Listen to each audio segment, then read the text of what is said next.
Hi friends, welcome to our channel. నేనైతే ఈరోజు బీరకాయ పప్పు చేస్తున్నా.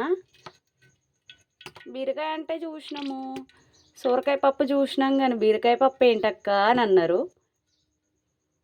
అందుకనే నేను అది వీడియో చేస్తున్నా. చూడండి, కొంచెం ఆయిల్ వేసుకోవాలి.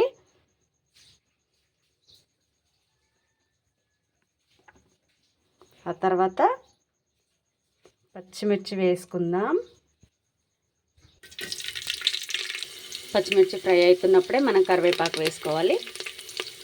అలాగే ఉల్లిగడ్డ వేస్తున్నా. చాలా రోజులైతుంది వీడియో చేయక, ఇప్పుడు మళ్ళీ చేస్తున్నా.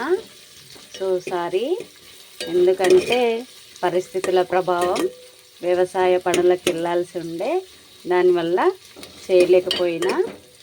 మళ్ళీ మీ ముందుకు కొత్త కొత్త వీడియోలు తీసుకొస్తా. ఈరోజు మాత్రం కర్రీ చేస్తున్నా. నెక్స్ట్ వీడియో మీరు ఎక్స్పెక్ట్ చేయండి ఉంటుంది. చూడండి, ఆనియన్ ఫ్రై అయిపోయింది.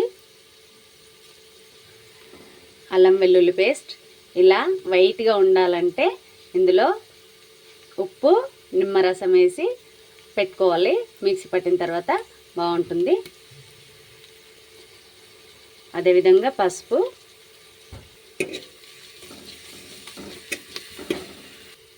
చూడండి ఇప్పుడు బీరకాయ వేస్తున్నాను. ఇది బాగా మిక్స్ అయ్యే విధంగా కలుపుకోవాలి.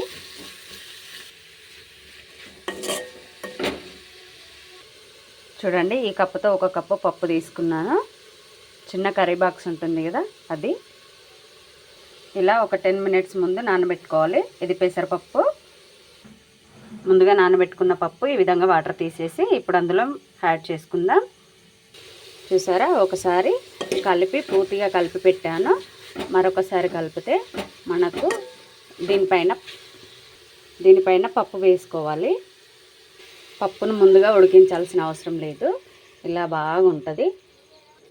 చూడండి, ఇలా మొత్తం స్ప్రెడ్ అయ్యే విధంగా వేసుకోవాలి. వేసుకొని ఒక 5 మినిట్స్ ఖచ్చితంగా క్యాప్ పెట్టేయాలి. క్యాప్ పెట్టేసి ఒక 5 మినిట్స్ ఉడికించుకున్న తర్వాత నేను చూపిస్తాను. ఫ్లేమ్ అయితే మీడియంలో ఉంచుకోవాలి. చూడండి, ఇది హై కదా, ఇలా పెట్టుకోండి. కరెక్ట్గా కుక్ అవుతుంది. లేకుంటే హైలో ఉంటే మాడిపోతుంది, సిమ్లో ఉంటే లేట్ అవుతుంది.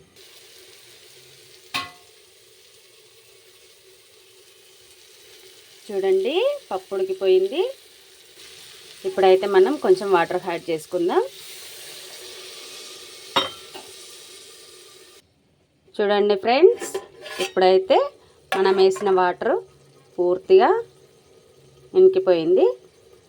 చూడండి, ఇప్పుడు ఒకసారి కలిపి చూపిస్తాను. మనము వాటర్ వేసిన తర్వాత సిమ్లో పెట్టేసి 5 నిమిషాలు, హైలో పెట్టేసి 5 నిమిషాలు ఉడికించినాం అనుకో, ఈ విధంగా పప్పు, బీరకాయ అన్నీ బాగా ఉడికిపోతాయి. ఇప్పుడు మనం ఇందులో టమాటా యాడ్ చేసుకుందాం.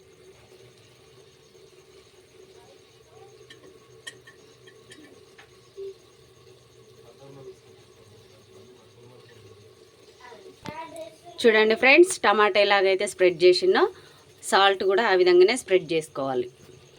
ఓకే, ఇప్పుడు క్యాప్ పెట్టేసి 5 నిమిషాలు ఉడకనిద్దాం.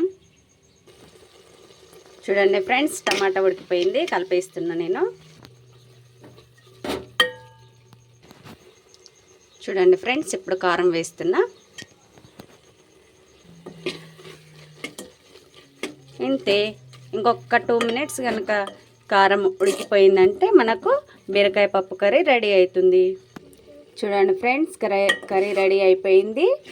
దింపేస్తున్నాను, గ్యాస్ ఆఫ్ చేసేస్తున్నాను.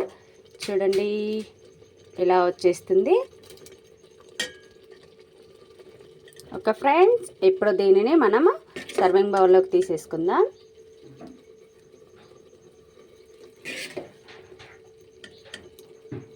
మీకు గనక నా ఛానల్ నచ్చినట్లయితే, మీరు గనక నా ఛానల్ని ఫస్ట్ టైం చూసినట్లయితే లైక్ చేయండి, షేర్ చేయండి, సబ్స్క్రైబ్ చేసుకోండి friends. Thank you for watching. చూడండి ఎంత బాగా వచ్చిందో. Okay, bye. Thank you for watching.